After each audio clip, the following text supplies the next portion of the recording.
Write down, next heading लिखो,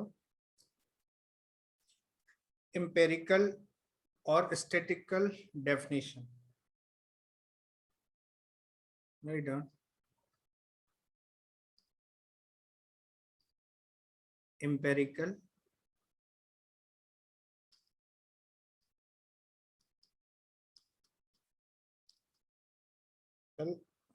और statistical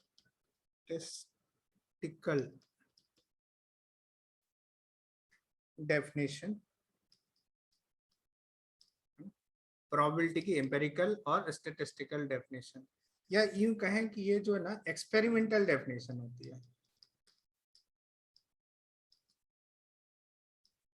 definition जैसे एक एग्जांपल लेते हैं कि कॉइन को टॉस किया गया, कॉइन टॉस किया गया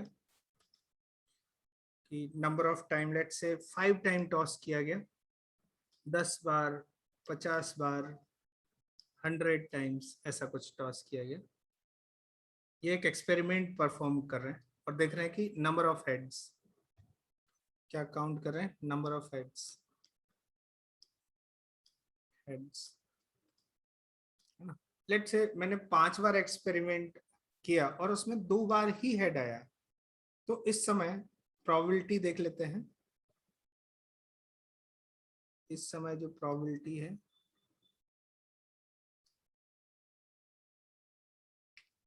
प्रोबेबिलिटी क्या हो जाएगी, देखो 2/5 कहेंगे, प्रोबेबिलिटी ऑफ हेड आने की प्रोबेबिलिटी 2/5 हो जाएगी। लेट से 7 बार में 4 बार ही आया, तो प्रोबेबिलिटी हो जाएगी 4/10। 50 बार किया तो लेट से 21 टाइम्स हेड आया, तो प्रोबेबिलिटी 21/50 हो जाएगा, क्योंकि आपने 50 बार कॉइन को टॉस किया। और 100 में लेट से 49 टाइम्स आया, तो प्रोबेबिलिटी हो जाएगी 49/100। ये प्रोबेबिलिटी ऑफ हेड है। कौन सी डेफिनेशन है, एक्सपेरिमेंटल डेफिनेशन। तो इसको डिफाइन कैसे करते हैं, मतलब डिफाइन आप लिख सकते हो, लिखो क्या है, if m be the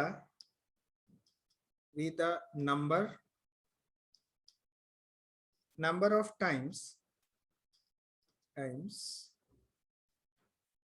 in which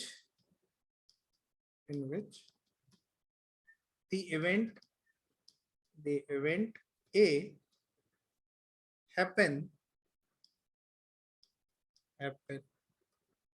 in series of n trials,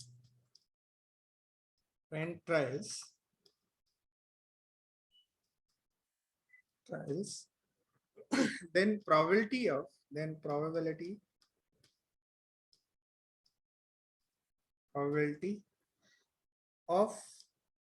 happening event A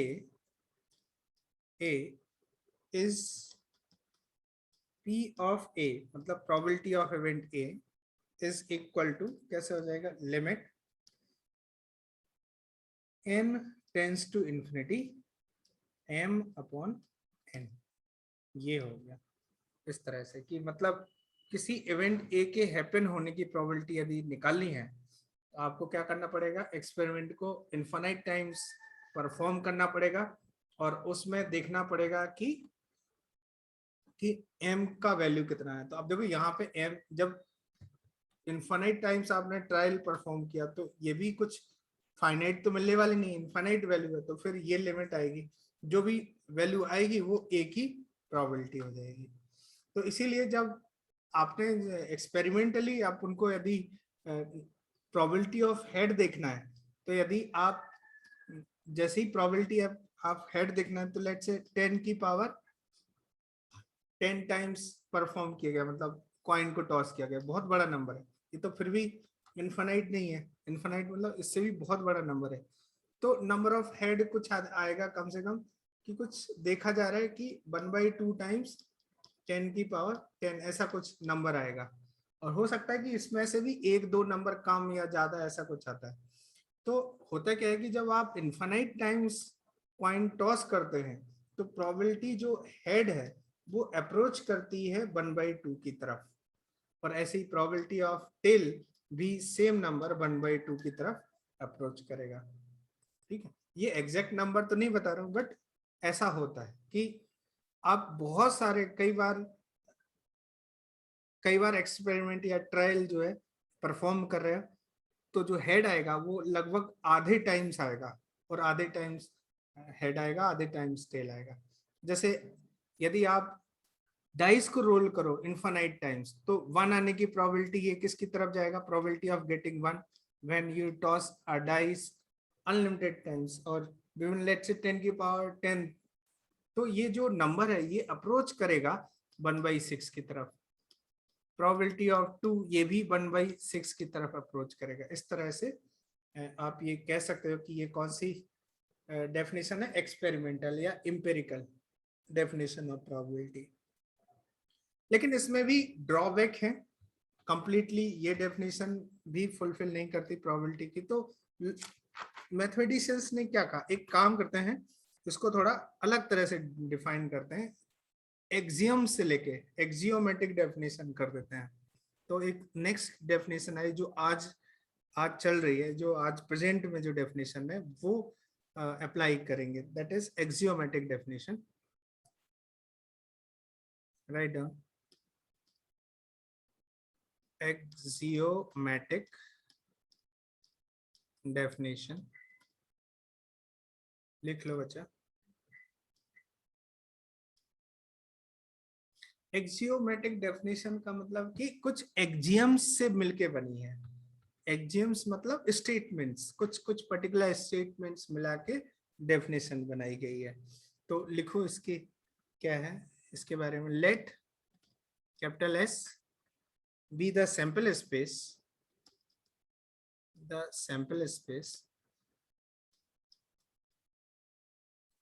is the sample space of a random experiment, of a random experiment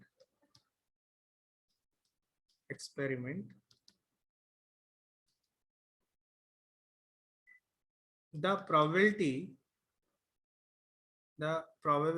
p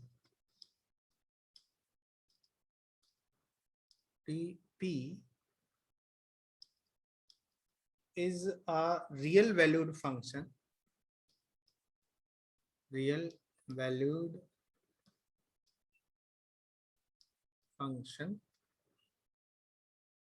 whose domain is the power set, whose domain is the power set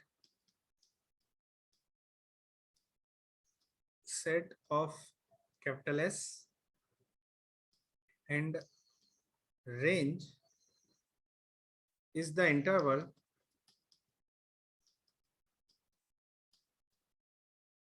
(0 to 1), satisfying the following axiom. Satisfying the following axioms.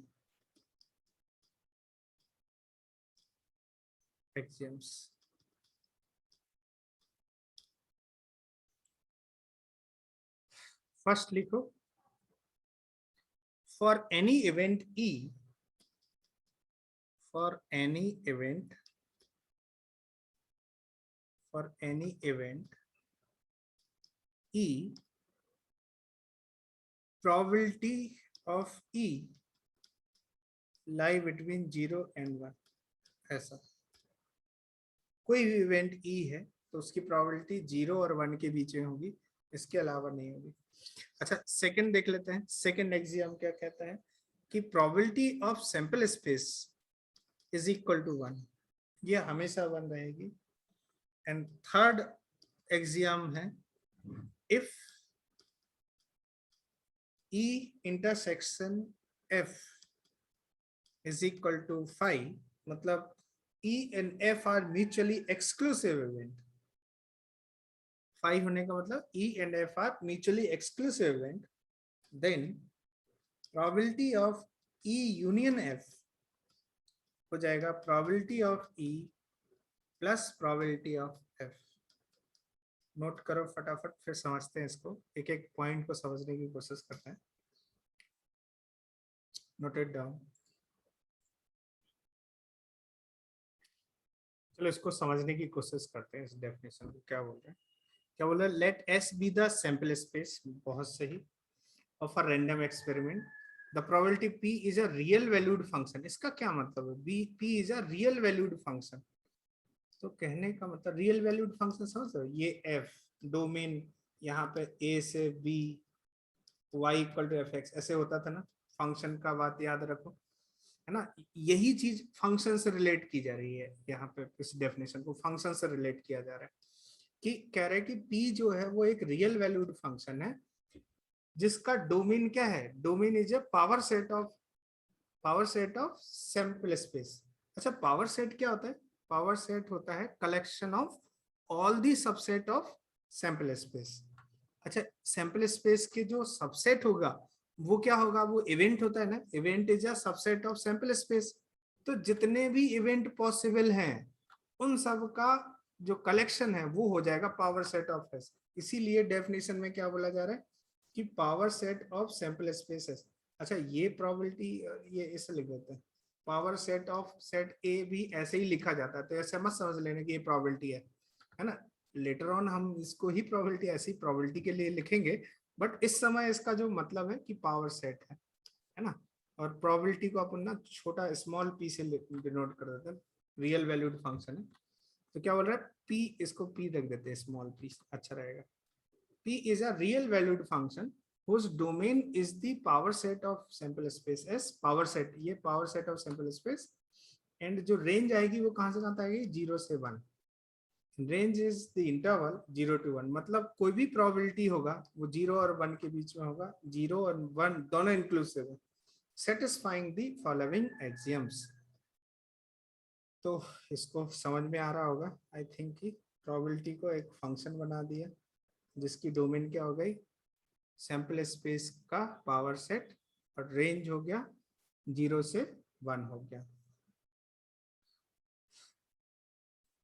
कौन कौन सा axiom है कि किसी भी event की जो probability होगी वो 0 और 1 होगी। दूसरा केस है कि प्रोबेबिलिटी ऑफ सैंपल स्पेस होगा वो 1 होगा, और ई और एफ यदि दो इवेंट हैं किसी सैंपल स्पेस एस से associated, and if they are mutually exclusive, then probability of E union F is equal to probability of E plus P of F है। ऐसा सिचुएशन है।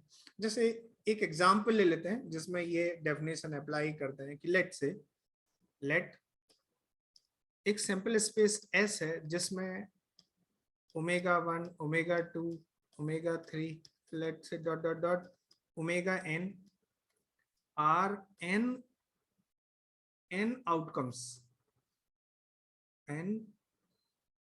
outcomes, मतलब इसको ऐसे समझ लेना ही काफी है, मतलब ठीक है, n आउटकम्स लिखने की जरूरत नहीं। अच्छा इसमें क्वेश्चन ये है कि n आउटकम इक्वली लाइकली हो या ना हो फर्क नहीं पड़ता, कैसे भी होने दो, इक्वली लाइकली है या नहीं है कैसे भी रहने दो, ठीक है। लेट से एक इवेंट E है जिस जो कि इसका ही सबसेट है, इसमें कुछ W1 W2 W3 लेट से WM तक है, M outcomes there, तो where you can say 0 less than equal to M less than equal to N, ऐसी सिचुएशन है, ठीक है। ठीक है, तो अब देखो यहाँ पे क्या कह रहा है कि पहला जो डेफिनेशन है कि फॉर एनी इवेंट E, कोई भी इवेंट E है तो उसकी प्रोबेबिलिटी ये होगी, मतलब कि प्रोबेबिलिटी ऑफ E की बात करें पर्टिकुलर इस समय, तो ये हमेशा किसके बीच में लाई करेगा, 0 एंड 1 के बीच में कोई भी। और पर्टिकुलर इसमें एक और सिचुएशन है कि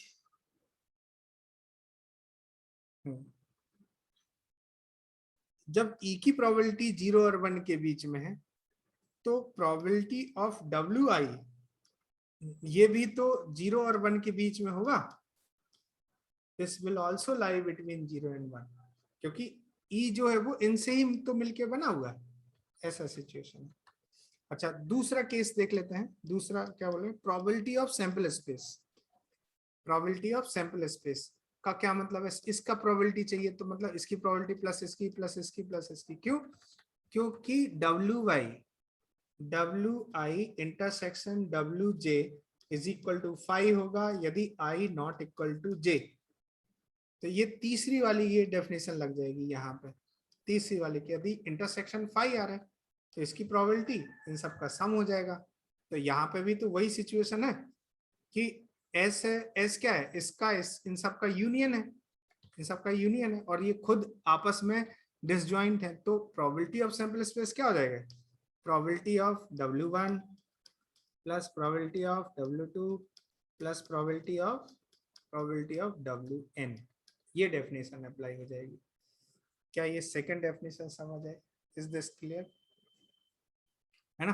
तो यदि ऐसा सिचुएशन है तो यहाँ पे प्रोबेबिलिटी ऑफ ई क्या हो जाएगा, प्रोबेबिलिटी ऑफ ई पर्टिकुलर। अब ई में क्या क्या है, ये तो m एलिमेंट्स है, तो क्या होगा probability of W1 plus probability of W2 plus dot dot dot probability of Wm हो जाएगा। देख लो बच्चा ध्यान से, क्या इतनी बात समझ आई।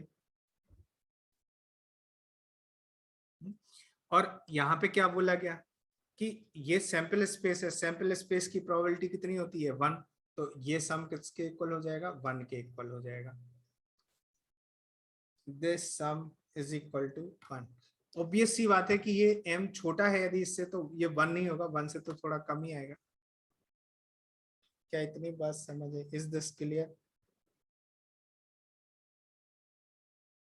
है ना। इसको ऐसे भी लिख सकते हैं समेशन प्रोबेबिलिटी ऑफ WI, है ना, where WI belongs to event E। WI है वो E इवेंट में बिलोंग करता है, ऐसा लिख सकते हैं। अच्छा इसको थोड़ा और देखें तो यहाँ पे एक चीज और देखने को मिल सकती है, जैसे A इवेंट है, A इंटरसेक्शन 5 क्या होगा 5 ना, तो प्रोबेबिलिटी ऑफ A यूनियन 5 कितना हो जाएगा, probability of A plus probability of 5, ऐसा हो जाएगा कि नहीं हो जाएगा, देख लो, क्योंकि ये डिसजॉइंट सेट है A और 5। और by the way A union 5 is A, तो probability of A is equal to probability of A plus probability of 5, और ये कट होके यहाँ से क्या मिलेगा, probability of 5 is equal to 0। तो अपन ने पहले ना प्रोबेबिलिटी ऑफ 5 0 एज्यूम मतलब बता दिया था कि ऐसा, यहाँ से प्रूव कर लिया। तो ये क्या है, इसका मतलब probability of impossible event, probability of impossible event, civil event is 0। I hope कि ये समझ में आ गया होगा, इम्पॉसिबल इवेंट का प्रोबेबिलिटी 0 है। तो क्या ये डेफिनेशन समझ आई कि किस तरह से अप्लाई होगी एक्सियोमेट्रिक डेफिनेशन। तो आज बच्चा लोग इतना ही करते हैं, will meet you next class. Sir आप